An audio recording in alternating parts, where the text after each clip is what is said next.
My coworkers mocked me at the hospital. They didn't know I was their new boss. The laughter echoed down the sterile hallway at 11:47 p.m., cutting through the antiseptic silence of St. Mary's General Hospital like broken glass. I'd been sitting in the same uncomfortable plastic chair for the past 4 hours, watching my father's chest rise and fall through the ICU window, when I heard my name being butchered by a group of staff members who had no idea they were talking about their new boss. "Did you see that Davidson guy again tonight?" The voice belonged to a woman I didn't recognize yet, her scrubs wrinkled and her tone dripping with disdain. "Third time this week he's been camping out here like he owns the place." My coffee had gone cold hours ago, but I kept my hands wrapped around the styrofoam cup anyway, needing something to anchor me as their conversation continued just around the corner. Dad had been unconscious for 2 days now, the pancreatic cancer finally winning the battle we'd been fighting for 8 months. The doctors said it could be any time. I wasn't going anywhere. Probably one of those family members who thinks hovering will magically cure everything, another voice chimed in. Male this time, younger sounding. I swear, these people watch too many medical dramas. Like their pure love is gonna bring someone back from the dead. More laughter. I closed my eyes and tried to focus on the steady beeping of Dad's monitors instead, but their voices carried clearly in the late-night quiet. "And he always looks so pathetic," a third voice added. "Just sitting there staring into space with those red eyes. Someone should tell him that looking miserable doesn't make him special. We all have family members die here." The cruelty hit me like a physical blow. I'd been running on 3 hours of sleep and vending machine food, trying to balance being present for Dad's final days with preparing for my new position as head of patient care services, a job that would officially start in exactly 5 days. The irony wasn't lost on me that these were the people I'd soon be responsible for managing, the staff whose performance reviews I'd be conducting, whose schedules I'd be approving. "Maybe we should start charging rent," the first woman said, and the group erupted in fresh laughter. The Davidson Hotel, featuring uncomfortable chairs and overpriced coffee. He'd probably pay it too, the way he acts like this is his personal grief palace. I opened my eyes and stared at my reflection in the dark window. 32 years old, wearing the same jeans and Northwestern University sweatshirt I'd thrown on that morning when the hospital called to say Dad had taken a turn for the worse. I probably did look pathetic. I felt pathetic. But I also felt something else building in my chest, a cold, calculating anger that had nothing to do with grief and everything to do with justice. These people were supposed to be caregivers. Healers. They worked in a place where families came to face their worst nightmares, and they were treating human suffering like entertainment. My suffering, specifically, but how many other grieving relatives had they mocked? How many other people in their most vulnerable moments had become the subject of their casual cruelty? The conversation eventually moved on to other topics, shift schedules, weekend plans, complaints about management they'd never met. Management that, in 5 days, would include me. I pulled out my phone and opened the Notes app, quietly typing names and times as their voices continued to drift around the corner. Over the next 2 hours, I learned more about my future staff than any orientation could have taught me. The first woman was apparently Linda Kowalski, 15 years on the job, according to her own bragging about seniority. The younger male voice belonged to Marcus Chen, a nursing assistant who'd started 6 months ago. The third was Stephanie Walsh, an RN who spent most of the conversation complaining about her patient load. By 2:14 a.m., they'd circled back to me twice more. "Oh look, the Davidson vigil continues," Linda announced as she walked past the waiting area. I kept my eyes closed, pretending to doze. Day 3 of his personal tragedy show. "Someone should tell him visiting hours ended at 9, Marcus added. "Hospital policy and all that." This was interesting. I'd already reviewed the visitor policies for the ICU during my preparation for the new role. Family members of critical patients were allowed 24/7 access, something the nursing staff should have known. Either they were ignorant of their own facility's rules, or they were hoping to use fake regulations to get rid of an inconvenience. "The security guards just feel too sorry for him to enforce it," Stephanie said. "Tom Rodriguez told me he can't bring himself to kick out someone whose dad is actively dying. Quote unquote, it's not worth the drama." I made another note. Tom Rodriguez, security guard with actual compassion. That was useful information for different reasons. Around 3:30 a.m., their conversation took a darker turn. "You know what the worst part is?" Linda said, her voice carrying that particular tone people use when they're about to say something they know is awful. "He keeps asking the nurses for updates every few hours, like the situation is going to magically change. Sarah Miller told me he actually asked her yesterday if there was anything else the doctors could try." "God, that's so annoying," Stephanie groaned. "Like, your dad is dying, dude. Accept it and stop bothering us with stupid questions." Miller said he even asked about transferring to a different facility, Marcus added. As if dragging a dying man across town is going to accomplish anything except making more work for everyone involved. I opened my eyes, feeling something cold settle in my stomach. Sarah Miller must be one of the ICU nurses. And yes, I had asked about other options yesterday, not because I couldn't accept Dad's prognosis, but because I wanted to make sure we'd explored every possibility. It was what Dad would have done for me. But hearing them reduce my desperate hope to an annoyance, hearing them mock me for refusing to give up on the man who'd raised me alone after Mom died when I was 12, that crossed a line I hadn't even known existed. "The funny thing is," Linda continued, "he dresses like he's got money. That sweatshirt probably cost more than my car payment. But if he's so well off, why isn't he in some fancy private facility instead of slumming it here with us peasants?" "Maybe Daddy didn't leave him as much as he expected," Stephanie suggested, and they all laughed again. I touched the Northwestern logo on my chest. Dad had bought me this sweatshirt when I graduated with my master's in healthcare administration. He'd been so proud, telling everyone at his construction company that his son was going to run hospitals someday. Someday had arrived faster than either of us expected. At 4:45 a.m., a doctor emerged from Dad's room and walked toward me with the expression I'd been dreading for months. The doctor's footsteps seemed impossibly loud on the polished linoleum as he approached. Dr. Patricia Hernandez, I recognized her from the brief introductions when Dad was admitted. Her face carried that careful, practiced expression medical professionals develop when delivering the worst possible news. "Mr. Davidson," she said quietly, settling into the chair beside me. I'm afraid your father's condition has deteriorated significantly in the past hour. The conversation with my future employees had faded to background noise, but I could still hear them chattering around the corner, completely oblivious to the fact that their entertainment was about to lose his father. How long? I asked, surprised by how steady my voice sounded. Hours, not days, Dr. Hernandez said gently. His breathing has become more labored, and his blood pressure is dropping. We're keeping him comfortable, but... She didn't need to finish. I'd known this moment was coming since his diagnosis 8 months ago, but knowing and experiencing are completely different animals. Can I sit with him? Of course. There's a more comfortable chair in the room now. And please, take all the time you need. As Dr. Hernandez walked away, I heard Linda Kowalski's voice rise again. Oh great, now he's getting the special treatment talk. Bet he'll be even more insufferable after this. $20 says he demands to speak to a manager about something before sunrise, Marcus added. If only they knew. I gathered my things, phone charger, Dad's favorite book I'd been reading aloud during his conscious moments, the small photo of him and Mom from their wedding day, and walked toward room 314. As I passed their little gossip circle, I caught my first clear look at the people who'd been providing the soundtrack to the worst night of my life. Linda Kowalski was exactly what I pictured, mid-40s, tired eyes, the kind of permanent scowl that comes from years of accumulated resentment. Her badge photo looked like a mugshot. Marcus Chen was younger than I'd expected, maybe 25, with the cocky posture of someone who thought 6 months of experience made him an expert. Stephanie Walsh stood between them, scrolling through her phone while contributing to their ongoing character assassination. None of them looked up as I walked by. I was just the pathetic guy in the expensive sweatshirt, after all. Not worth their attention unless I was worth their mockery. Dad's room was darker than the hallway, illuminated only by the soft glow of monitors and a small bedside lamp. The new chair Dr. Hernandez had mentioned was a significant improvement, a real recliner instead of another plastic torture device. Someone had thought about the fact that I might be here for a while. I settled next to his bed and took his hand. Even unconscious, even dying, he still had the calloused palms of a man who'd worked with his tools for 35 years. James Davidson, master electrician, who'd never made more than $60,000 in his best year but had somehow managed to save enough to put me through graduate school without taking loans. Hey, Dad, I whispered. Sorry about the noise out there. Apparently we're quite the topic of conversation tonight. The irony was almost too perfect. Dad had always taught me that how people treat others when they think no one important is watching reveals their true character. You want to know what someone's really made of, Jimmy, he used to say, watch how they treat the waitress when they're having a bad day. Tonight, I'd learned exactly what Linda, Marcus, and Stephanie were made of. My phone buzzed with an email from Human Resources, sent at 4:52 a.m. The subject line read, Final Documentation, Start Date Confirmation Monday, November 15th. Monday. 5 days away. 5 days to plan what would arguably become the most interesting first day in hospital administration history. I spent the next 3 hours alternating between holding Dad's hand and documenting everything I could remember about the night's conversations. Every cruel comment, every policy violation, every moment of callousness, it all went into my phone's notes app with timestamps and direct quotes where possible. At 6:23 a.m., Dad's breathing changed. The steady rhythm I'd been listening to all night became irregular, with longer pauses between each breath. I pressed the call button, and within minutes Dr. Hernandez appeared with 2 nurses I hadn't seen before. This is normal, she assured me quietly as they checked his vitals. He's not in any pain. One of the new nurses, her badge read, Jennifer Park, RN, brought me a cup of fresh coffee and squeezed my shoulder gently. I'm sorry this is happening, she said simply. No platitudes, no false hope, just genuine human compassion. The contrast with my future employees couldn't have been starker. Around 7:15 a.m., I heard the familiar voices again as the night shift prepared to hand over to the day team.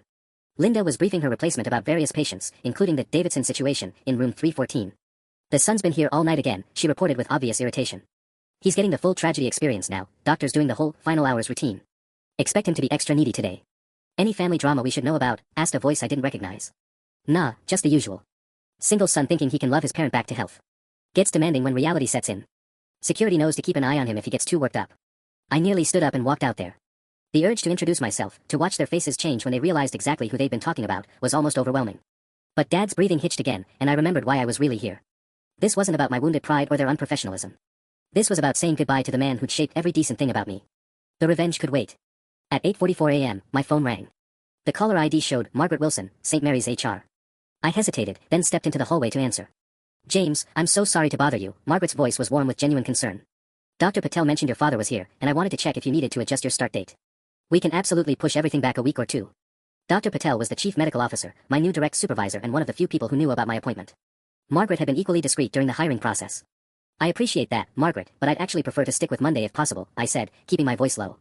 I think staying busy might help. Of course, whatever works best for you. Is there anything else we can do? I know this is incredibly difficult. Through the doorway, I could see Linda Kowalski lingering near the nurse's station, clearly eavesdropping on my conversation. Her expression suggested she was cataloging this information for later gossip. Actually, there is one thing, I said, making sure my voice carried just enough. Could you email me the complete staff directory for patient care services? I want to review everyone's files before Monday so I can hit the ground running. Absolutely. I'll send that over within the hour, along with the recent performance reviews and any disciplinary records. Linda's head snapped up at the word disciplinary. I watched her face cycle through confusion, curiosity, and the first hint of unease. Perfect. And Margaret? Let's keep my personal situation confidential for now. I'd rather introduce myself to the staff on my own terms Monday morning. Of course. Take care of yourself, James. As I hung up, Linda was still staring at me with obvious confusion. The expensive sweatshirt guy was getting staff directories and performance reviews. That didn't fit the narrative she'd constructed. I smiled at her pleasantly and walked back into Dad's room, knowing that her curiosity would be eating at her all weekend. Monday couldn't come fast enough. At 11:17 a.m., Dad drew his last breath. It happened so quietly that I almost missed it. One moment the steady rhythm of his breathing filled the small room, and the next there was only silence. No dramatic gasping, no final words, just the peaceful end Dr. Hernandez had promised. The monitors continued their electronic symphony for a few seconds before the alarms began, a harsh intrusion that seemed obscene in the sudden stillness. Dr. Hernandez arrived within minutes, followed by Jennifer Park and another nurse I hadn't met. They moved with practiced efficiency, checking vitals, noting the time of death, handling the clinical necessities with quiet respect. Through it all, I sat holding Dad's still warm hand, trying to process that the man who taught me to throw a curveball and balance a budget was simply gone. "I'm very sorry for your loss, Mr. Davidson," Dr. Hernandez said after completing her examination. "Take all the time you need. We'll handle the paperwork whenever you're ready." Jennifer squeezed my shoulder again. "He was lucky to have someone who loved him so much," she said simply, and somehow that broke through my shock enough to bring tears. I was still sitting there 20 minutes later when I heard Linda's voice in the hallway, apparently briefing the incoming day shift nurse about recent developments. "The Davidson guy in 314 just lost his father," she was saying, but her tone carried more satisfaction than sympathy. "Finally. I thought we were going to be stuck with him camping out here forever. Beth, you'll want to keep an eye on him. Grieving family members can get unpredictable." "What do you mean unpredictable?" asked the day nurse, Beth, apparently. "Oh, you know how it is. They get all emotional and start making demands, threatening lawsuits, blaming staff for things beyond our control. This one's been particularly entitled all week. Asking questions, making suggestions like he knows better than the medical professionals." I closed my eyes and took a deep breath. Even now, even in this moment, she couldn't show basic human decency. Dad wasn't even cold yet, and she was already spinning my grief into a cautionary tale about difficult relatives. Plus he was on some weird phone call earlier about staff directories and disciplinary records, Linda continued, her voice dropping to what she probably thought was a whisper. "Probably planning some kind of complaint or lawsuit. Rich people always think money can fix everything, even when it's too late." Beth's response was too quiet to hear, but Linda's bitter laugh carried clearly. "Trust me, I've been doing this for 15 years. I can spot a troublemaker from a mile away. This guy's going to make someone's life miserable before he's done processing his daddy issues." The casual cruelty of reducing my relationship with Dad to daddy issues hit harder than anything else she'd said. This wasn't just unprofessional, it was genuinely vicious. And in 5 days, I'd be responsible for ensuring this woman provided compassionate care to vulnerable patients and their families. My phone buzzed with Margaret's promised email, St. Mary's Patient Care Services, complete staff directory and performance records. The attachment was substantial, 47 pages covering 32 employees, including detailed performance reviews, incident reports, and disciplinary actions for the past 2 years. I opened Linda Kowalski's file first. 15 years of employment, as she bragged, but the recent reviews told a troubling story. 3 formal complaints in the past year about unprofessional conduct toward patients and families. 2 written warnings for violating patient privacy protocols. A note from her previous supervisor about attitude problems and resistance to feedback. Marcus Chen's file was thinner but equally concerning. 6 months of employment marked by tardiness issues and a formal complaint about inappropriate comments during patient care. His most recent evaluation noted needs improvement in professional communication and requires additional sensitivity training. Stephanie Walsh had the longest disciplinary record of all, 7 years of employment with a pattern of complaints about bedside manner, 3 incidents of HIPAA violations, and a 6-month probationary period she'd completed just 4 months ago. I was looking at 3 employees who should have been terminated already, saved only by what appeared to be ineffective previous management. The kind of management problems I'd been hired specifically to address. A soft knock interrupted my reading. Dr. Hernandez stood in the doorway with a clipboard and that carefully compassionate expression medical professionals wear during difficult conversations. "Mr. Davidson, whenever you're ready, we'll need to discuss arrangements. There's no rush, you can take as much time as you need." Through the doorway, I caught a glimpse of Linda pointing in my direction while talking to Beth, undoubtedly sharing more insights about the difficult grieving son and his potential for causing problems. I looked down at Dad's peaceful face one last time, then stood up and straightened my Northwestern sweatshirt, the one that had cost more than Linda's car payment, according to her expert assessment. Monday was going to be very interesting indeed. I spent the rest of Friday handling funeral arrangements and fielding condolence calls, but Linda Kowalski's personnel file kept drawing my attention. By Saturday morning, I'd read through every performance review, every incident report, every supervisor's note about her conduct. The pattern was clear and disturbing. This wasn't just someone having a bad week. This was systemic unprofessional behavior that had been tolerated for years. The most damning entry was from 18 months ago, a formal complaint filed by the Martinez family after Linda allegedly told them they were making a scene when they questioned their mother's pain management protocol. The complaint included a direct quote, "Some families need to accept that crying louder doesn't make us work faster." I was reading this when my phone rang. Margaret Wilson from HR, calling on a Saturday.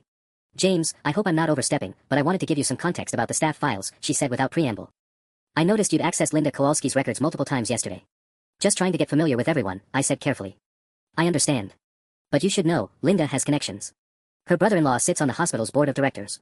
Richard Kowalski, the real estate developer. That's how she survived the last 3 attempts to discipline her properly. Previous management always seemed to lose their nerve when it came time for serious consequences. This explained everything. Linda wasn't just incompetent, she was protected incompetence. The kind that metastasizes through an organization when accountability becomes optional." "Are you telling me she's untouchable?" I asked. I'm telling you that previous administrators thought she was. But your predecessor, David Chen, was, let's say he preferred avoiding conflict. You strike me as someone with a different approach. Margaret was right. David Chen had been pushed out 6 months ago for exactly this kind of weak leadership. The board had hired me specifically to clean house and restore professional standards. They just hadn't expected me to have such personal motivation. What about Marcus Chen and Stephanie Walsh? No special connections there. Marcus is still in his probationary period, and Stephanie should have been terminated after her third HIPAA violation. David kept giving everyone one more chance until the department became a dumping ground for problem employees. I spent Sunday researching hospital policies, employment law, and documentation requirements. If I was going to move against Linda and her crew, everything had to be bulletproof. Board connections or not, even Richard Kowalski couldn't protect someone who was properly terminated for cause. The breakthrough came when I found the hospital's social media policy buried in the employee handbook. Section 12.3 explicitly prohibited discussing patients, families, or hospital operations on social media platforms or in public forums where such discussions could be overheard by unauthorized individuals. I pulled up Facebook and searched for Linda Kowalski. Her privacy settings were apparently as professional as her bedside manner, meaning non-existent. Her profile was public, and she'd posted 3 times in the past month about difficult families at work. The posts were vague enough to avoid direct HIPAA violations, but combined with her hallway commentary about me, they established a clear pattern of discussing patients and families inappropriately. Marcus Chen's Instagram was even better. He'd posted a story Friday night showing himself at a bar with the caption, "Survived another shift dealing with crazy hospital families clinking beer mugs." The timestamp was 11:47 p.m., exactly when he'd been mocking me in the hallway. By Sunday evening, I had a comprehensive file on each employee, documented policy violations, performance issues, and a detailed timeline of their comments about me and Dad. Everything properly notated, cross-referenced, and legally sound. Monday morning couldn't come fast enough. At 6:45 a.m. Monday, I stood in the St. Mary's parking garage wearing my best suit and carrying a briefcase full of documentation. Through the elevator's glass doors, I could see Linda Kowalski at the nurse's station, already holding court with the morning shift. Time to introduce myself properly. I stepped off the elevator at exactly 7 a.m., timing my entrance to coincide with the morning shift change. The patient care services department buzzed with the controlled chaos of nurses, orderlies, and technicians transitioning between night and day responsibilities. Linda Kowalski stood at the central nurse's station like a queen holding court, her voice carrying across the floor as she briefed the incoming staff. "And make sure someone keeps tabs on the family in 318, she was saying. "The daughter's been asking too many questions about medication schedules. You know the type." I recognized several faces from my weekend research: Marcus Chen restocking supply carts near the break room, Stephanie Walsh updating patient charts at a computer terminal, and Beth Morrison, the day nurse who'd received Linda's warning about me on Friday. None of them noticed the man in the navy suit walking purposefully toward the administrative offices. Margaret Wilson was already at her desk despite the early hour, a steaming coffee mug and my personnel files arranged neatly beside her computer. She looked up as I approached, her expression mixing professional welcome with genuine sympathy. "James, good morning. How are you holding up?" "Better than expected, thanks. Ready to get started. Dr. Patel wants to meet with you at 8:30 to go over departmental priorities, but we have time for a quick orientation first." She gestured toward a stack of documents. ID badge, parking pass, system passwords, all the essentials. "And I took the liberty of scheduling your first department meeting for this afternoon at 2 p.m. Perfect timing. I'd have the morning to observe my new staff in their natural habitat, then gather them all together for introductions. One more thing," Margaret added, lowering her voice. "Linda Kowalski called in sick this morning. Claimed she has food poisoning, but conveniently she's scheduled to work a double shift today to cover for someone else's vacation." I checked my watch, 7:15 a.m. "When did she call?" "About 20 minutes ago. Which is interesting, because I just saw her at the nurse's station when I walked in." Through Margaret's office window, I had a clear view of the department floor. Linda was still there, very much present and apparently healthy, now demonstrating some kind of four technique to a younger nurse. Either she had the world's fastest-acting food poisoning cure, or she was planning to disappear before my official introduction. "Does she know about the department meeting this afternoon?" "Not yet. I was planning to send the announcement after our conversation." I pulled out my phone and opened the camera app. "Would you mind sending that announcement now? I'd like to see how quickly word spreads." Margaret typed rapidly, and within minutes I watched the email notification appear on various computers around the department. The reaction was immediate and telling. Marcus Chen checked his phone and immediately walked over to where Stephanie Walsh was working. They had a brief, animated conversation before Stephanie pulled out her own phone. Within 10 minutes, my phone buzzed with a text from an unknown number: "Emergency situation at home. Need to leave immediately. Will make up hours later this week. L. Kowalski." She'd managed to develop both food poisoning and a family emergency in a span of 25 minutes. Impressive, even by the standards of creative absenteeism. "Margaret, what's the policy on employees who call in sick but are observed on premises?" "Automatic disciplinary review." "Why do you ask?" I showed her Linda's text message, then pointed toward the nurse's station where Linda was now gathering her personal belongings while glancing nervously toward the administrative offices. "Because I think we're about to have our first personnel issue of the day." Margaret followed my gaze and shook her head slowly. "She has no idea who you are, does she?" "None whatsoever. And I'd like to keep it that way until this afternoon's meeting." Linda Kowalski was about to discover that her new boss had been taking very detailed notes. I spent the morning shadowing different departments under the pretense of familiarizing myself with hospital operations. In reality, I was conducting reconnaissance on my own staff, watching how they behaved when they thought no management was present. At 9:23 a.m., I observed Marcus Chen in the break room telling two orderlies about some new administrator starting today who's probably going to make everyone's life miserable. He was eating what appeared to be a breakfast sandwich while scrolling through his phone, despite being scheduled to assist with patient transfers. My cousin works at Presbyterian, Marcus said between bites, and when they got their new department head, suddenly everyone had to follow every stupid little rule. No more flexible break times, no more switching shifts without paperwork, all that bureaucratic nonsense. One of the orderlies, a woman whose badge read Janet Torres, nodded sympathetically. Linda said this new guy probably has zero real hospital experience. Just another MBA who thinks he can fix everything with spreadsheets and meetings. Interesting. Linda had been discussing me with the staff despite calling in sick 30 minutes earlier. Either her emergency was remarkably brief, or she'd been spreading information before her convenient departure. Yeah, well, Linda would know, Marcus continued. Her brother-in-law sits on the board. She hears things before the rest of us peasants do. I made another note. The family connection was being leveraged for inside information, which explained how Linda always seemed prepared for policy changes and personnel decisions. It also suggested a level of entitlement that went beyond simple job security. At 10:45 a.m., I encountered Stephanie Walsh in the supply room, apparently conducting her own version of inventory management. She was stuffing hospital-grade hand sanitizer, surgical masks, and packages of gauze into an oversized tote bag. Oh, excuse me, I said, stepping into the doorway. I'm looking for the central supply manager. Stephanie startled, quickly zipping her bag closed. That would be Derek Morrison. He's usually in the main supply office on the second floor. Thanks. Having a good morning? Sure, yeah. Just grabbing some supplies for the pediatric ward. We're always running low on the good stuff up there. I nodded pleasantly and continued walking, but not before noting that Stephanie's badge clearly identified her as working in adult ICU, not pediatrics. A quick check of my staff directory confirmed she had no authorization for cross-departmental supply requests. At 11:30 a.m., my phone rang. Linda Kowalski, calling from her sickbed. Mr. Davidson. This is Linda Kowalski from Patient Care Services. I heard about your father, and I wanted to express my condolences. The audacity was breathtaking. The woman who'd spent Thursday night mocking my grief was now calling to offer sympathy. That's very kind of you, I said, keeping my voice neutral. I also wanted to mention that there might be some miscommunication about my schedule today. I've been dealing with a family emergency, but I know there's some new administrator starting, and I wouldn't want him to think I'm unreliable. I'm sure he'll understand that emergencies happen. Exactly. And between you and me, having been here for 15 years, I'd be happy to give him some insight into how the department really works. You know, help him avoid the mistakes his predecessor made. The offer to help manage me before she'd even met me was perfectly in character. Linda clearly viewed herself as the unofficial department queen, ready to train another administrator in how things were really done. I'll be sure to pass that along, I said. Oh, and Mr. Davidson. I hope you know that all of us here really cared about your father. We do everything we can to make these difficult times easier for families. I ended the call and sat in my temporary office, staring at the staff schedule Margaret had provided. Linda Kowalski was still listed as working today's double shift, 7 a.m. to 11 p.m. According to hospital policy, no call, no show employees could be terminated immediately, especially those already on disciplinary probation. But Linda wasn't no call, no show. She was something much more interesting, a documented liar who thought she was too connected to face consequences. At 1:45 p.m., I straightened my tie and gathered my files for the department meeting. Through my office window, I could see staff members filtering into conference room B, their conversations animated with speculation about their new boss. Marcus Chen was there, right on time despite his morning predictions about bureaucratic misery. Stephanie Walsh sat near the back, her oversized tote bag conspicuously absent. Even Janet Torres had joined the group, apparently curious about the mysterious MBA with his spreadsheets and meetings. Linda Kowalski's chair remained empty. I walked toward the conference room, carrying 15 years' worth of personnel files and a weekend's worth of carefully documented observations. In 60 seconds, I'd introduce myself to a staff that had spent the past 4 days providing me with enough material for a masterclass in workplace dysfunction. The woman who'd mocked my dying father was about to learn that actions have consequences, even when you think nobody important is watching. I stood outside conference room B for exactly 30 seconds, listening to the conversations filtering through the partially open door. My new staff was speculating freely about their mysterious new boss, and their theories were illuminating. I heard he's some hotshot from Chicago, Marcus was saying. Probably coming in here to slash budgets and eliminate positions. Linda said he's never worked bedside a day in his life, Stephanie added. Just another suit who thinks hospitals run like corporations. Jennifer Park, the compassionate nurse from Dad's final morning, spoke up quietly. Maybe we should give him a chance before assuming the worst. Easy for you to say, Marcus shot back. You haven't been dealing with management's empty promises for 6 months. These administrator types are all the same, they show up with their fancy degrees, change everything that actually works, then disappear when it all falls apart. I checked my phone, 1:58 p.m. Time to make my entrance.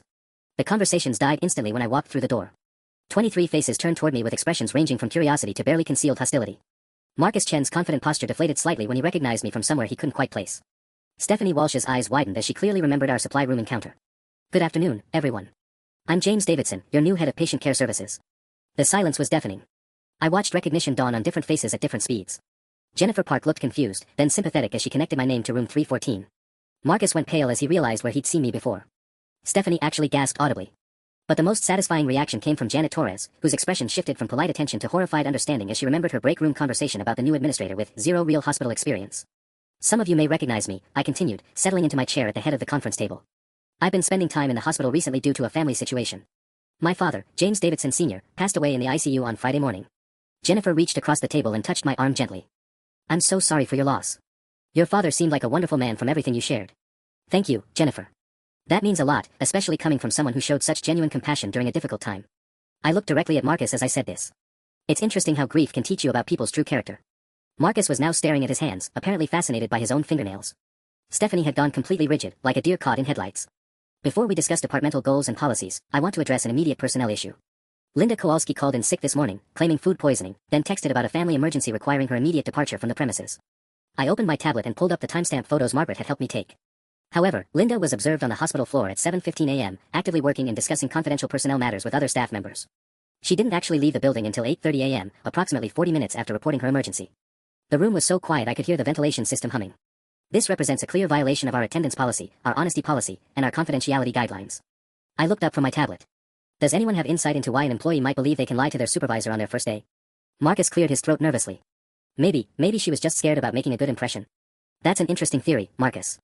Tell me, what have you heard about my management style that might cause such fear? The trap was perfectly baited. Either Marcus would admit to spreading rumors about someone he'd never met, or he'd have to explain how those rumors originated. Either way, Linda's network of gossip and protection was about to be exposed in front of the entire department. Marcus shifted uncomfortably in his seat, clearly realizing he'd walked into a trap. Linda mentioned that new administrators sometimes come in with preconceived ideas about changing everything. And how would Linda know about my preconceived ideas before meeting me? I asked pleasantly. Did she claim to have insider information about my management philosophy? The silence stretched until Janet Torres spoke up, her voice barely above a whisper. She said her brother-in-law on the board told her you were hired to clean house. Ah. I made a note on my tablet. So Linda has been sharing confidential board discussions with staff members. That's helpful to know. I could see the wheels turning in several minds around the table. The protection they'd assumed Linda possessed was starting to look more like a liability. If she was sharing board confidences inappropriately, even family connections might not save her. Now, Marcus, I'm curious about your Instagram story from Friday night. The one about surviving another shift dealing with crazy hospital families. Posted at 11:47 p.m., which interestingly coincides with your shift ending that night. Marcus went completely white. You looked at my social media? I looked at your publicly posted social media, yes. It's amazing what people share when they think nobody important is watching. I turned to address the room. For those who haven't reviewed our social media policy lately, Section 12.3 explicitly prohibits discussing patients, families, or hospital operations in public forums. I pulled up Marcus's Instagram on my tablet and turned it toward the group. This post, combined with several others over the past month, suggests a pattern of violating that policy. Marcus, can you help me understand what crazy hospital families refers to? It was just, general frustration. Not about anyone specific. General frustration about what, exactly? Families who ask questions about their dying relatives. Families who want updates on medical procedures. Families who refuse to abandon hope. The room was getting uncomfortable, but I wasn't finished. Stephanie Walsh had been trying to make herself invisible in the back corner, but her time was coming. Stephanie, I'd like to discuss your supply room activities from this morning. You mentioned taking supplies to the pediatric ward, but your badge shows you're assigned to adult ICU. Can you explain that discrepancy? Stephanie's voice cracked when she spoke. I was just helping out. We do that sometimes when other departments run low. Do you have authorization forms for interdepartmental supply transfers? Well, no, but... And the hand sanitizer, surgical masks, and gauze packages I observed you placing in your personal bag, were those also for the pediatric ward? The accusation hung in the air like smoke. Several staff members were now looking at Stephanie with obvious surprise and disapproval. Theft of medical supplies was a termination-level offense that could result in criminal charges. I can explain, Stephanie started, but I held up my hand. You'll have the opportunity to explain during your disciplinary hearing tomorrow morning.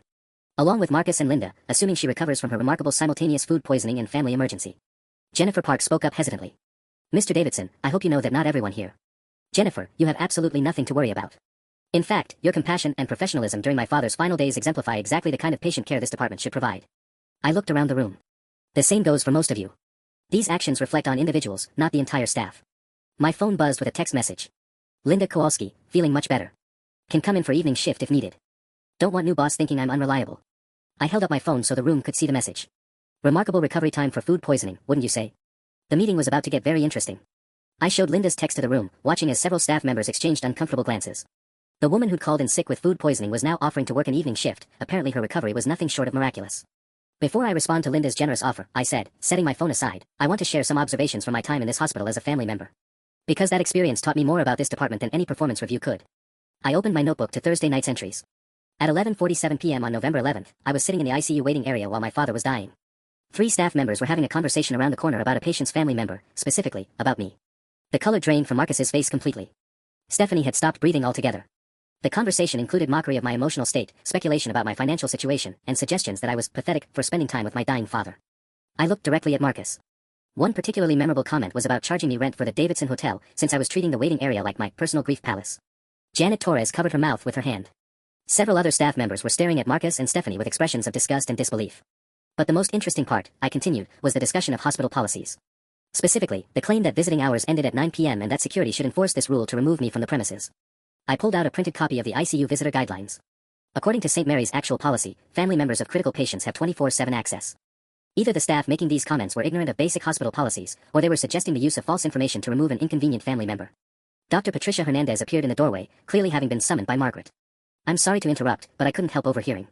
James, are you saying that staff members tried to have you removed using false policy information? Not tried, Dr. Hernandez.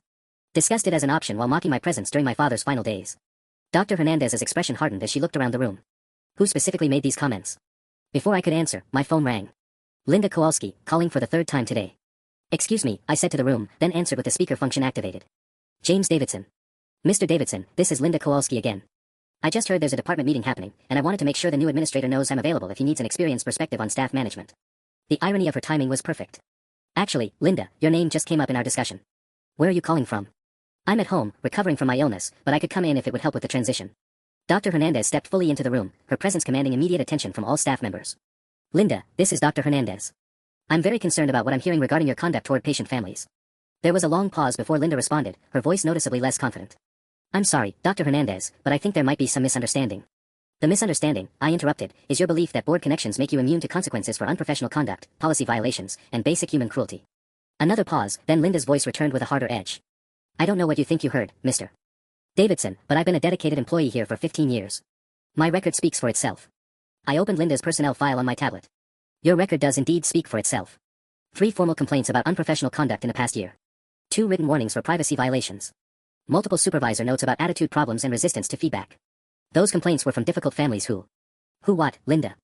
Who dared to ask questions about their loved one's care? Who showed emotion during traumatic experiences? Who failed to appreciate being mocked during the worst moments of their lives? The silence on the phone was deafening. Around the conference table, staff members were staring at the speaker with expressions ranging from shock to satisfaction that someone was finally addressing what had clearly been a long-standing problem. Dr. Hernandez took control of the conversation.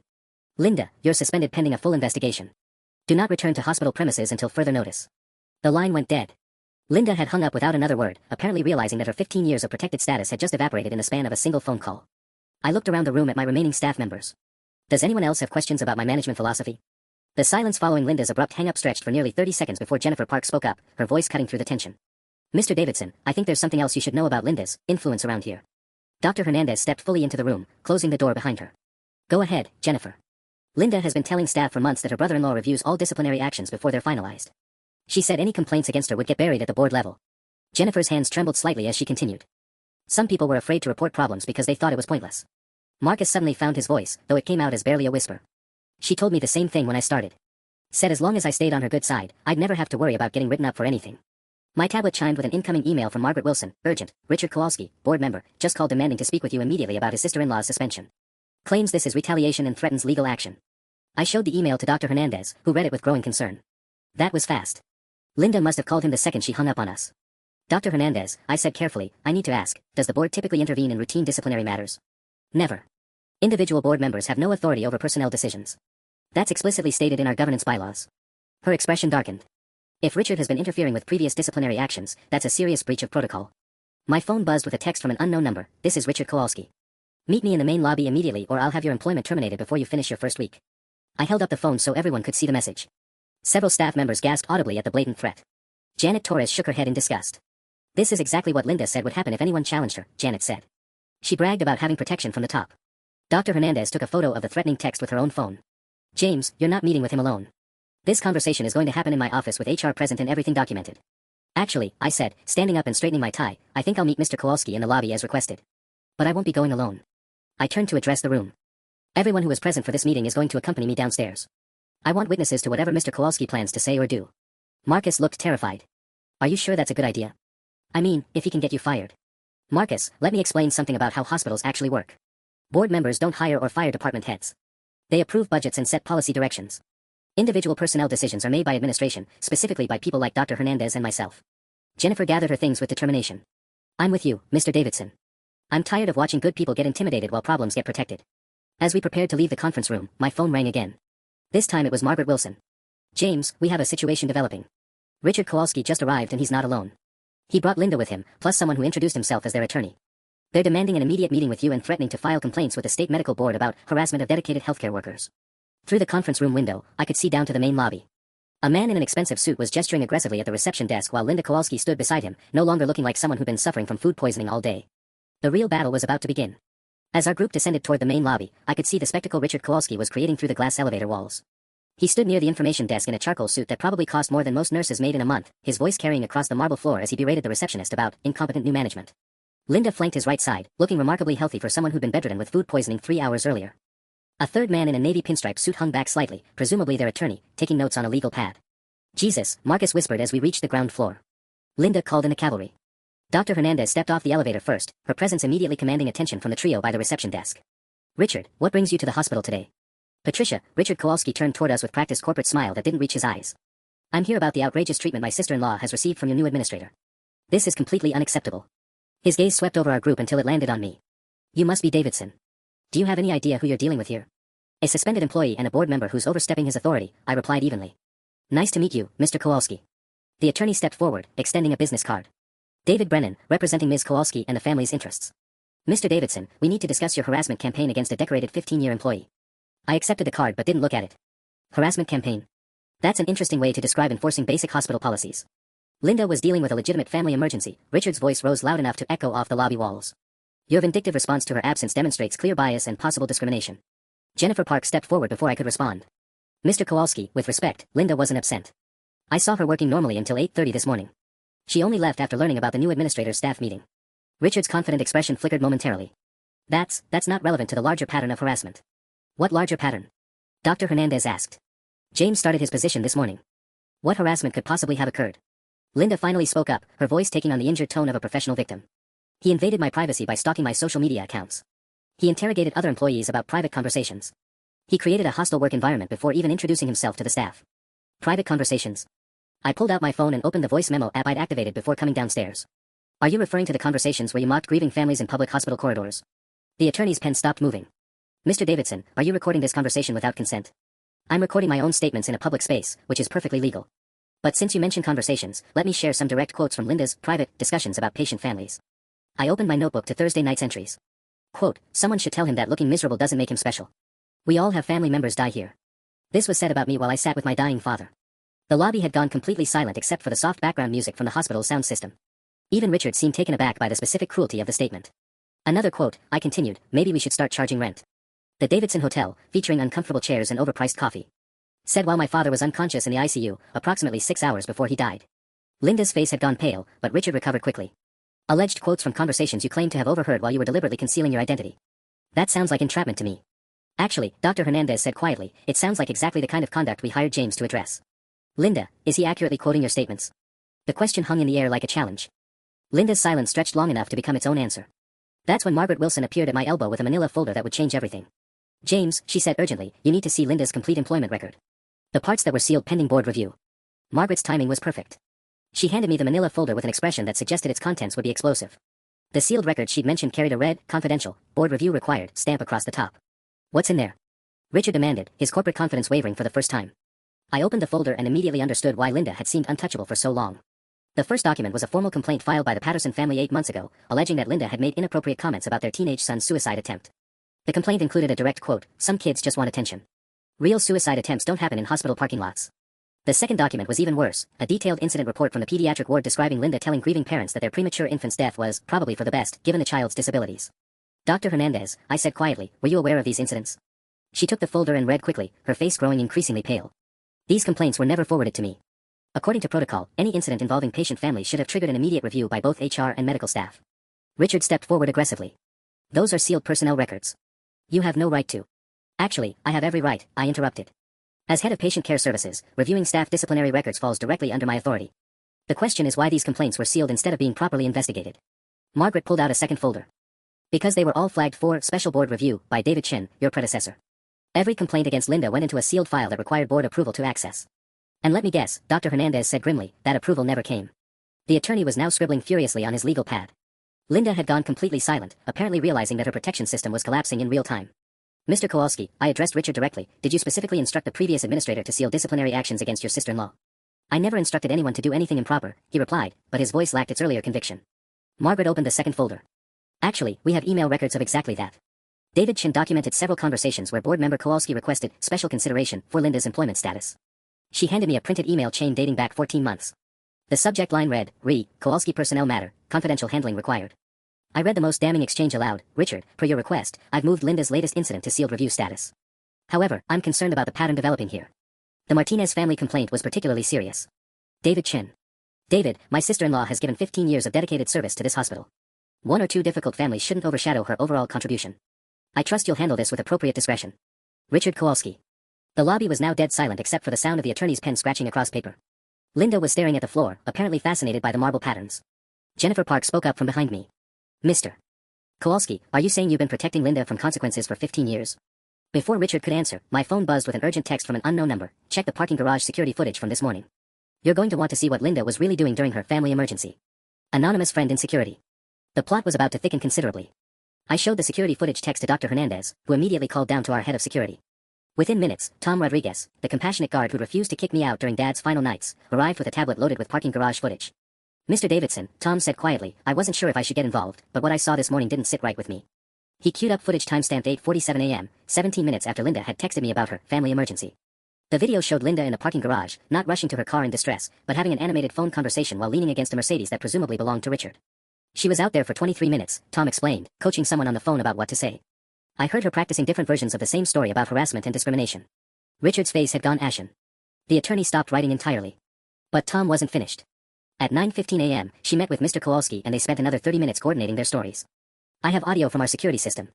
He pressed play on a clear recording, Linda's voice saying, just stick to the harassment angle. Say he's targeting me because I know how the department really works. The attorney says wrongful termination suits settle for 6 figures. Richard made a strangled sound. Tom, that's private conversation.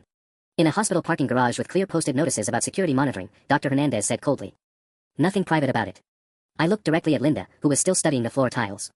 So to recap, you called in sick with food poisoning, then claimed a family emergency, while actually orchestrating a fraudulent harassment claim designed to extort money from the hospital. Marcus Chin stepped forward, his earlier terror replaced by obvious disgust. Linda, you told me you were protecting staff from unfair treatment. This whole time you were just protecting yourself. The attorney cleared his throat nervously. My clients would like to withdraw their complaints and handle this matter privately. Unfortunately, Dr. Hernandez said, that's no longer possible. Insurance fraud, conspiracy to file false claims, and abuse of board position are criminal matters. Richard's corporate composure finally cracked completely. Patricia, surely we can work something out. Linda's made mistakes, but ruining her life over some poor judgment. Poor judgment. Jennifer interrupted, her voice shaking with anger. She mocked families during the worst moments of their lives. She stole medical supplies. She turned this department into her personal kingdom where compassion went to die. I closed both personnel folders and looked around the lobby. Several other staff members had gathered during the confrontation, drawn by the commotion. Some looked satisfied, others relieved, but all seemed to understand they were witnessing the end of an era. Linda Kowalski, I said formally, your employment with St. Mary's Hospital is terminated immediately for cause. Security will escort you from the premises. Tom stepped forward with obvious satisfaction. Happy to handle that personally, Mr. Davidson. As Linda was led away, still silent, Richard made one last desperate attempt. Davidson, you have no idea what you've done. I'll have your job within a week. Mr. Kowalski, Dr. Hernandez said with ice-cold professionalism, you'll be hearing from our attorneys about your breach of board governance protocols. I suggest you focus on your own legal problems. 6 months later, Linda pled guilty to insurance fraud and served 90 days community service. Richard resigned from the board in disgrace. Marcus completed sensitivity training and became a model employee. Stephanie returned the stolen supplies and transferred to a different department. And every time I walk past the ICU waiting area, I remember Dad's final lesson, how people treat others when they think nobody important is watching reveals everything you need to know about their character. Sometimes the person watching turns out to be more important than they imagined.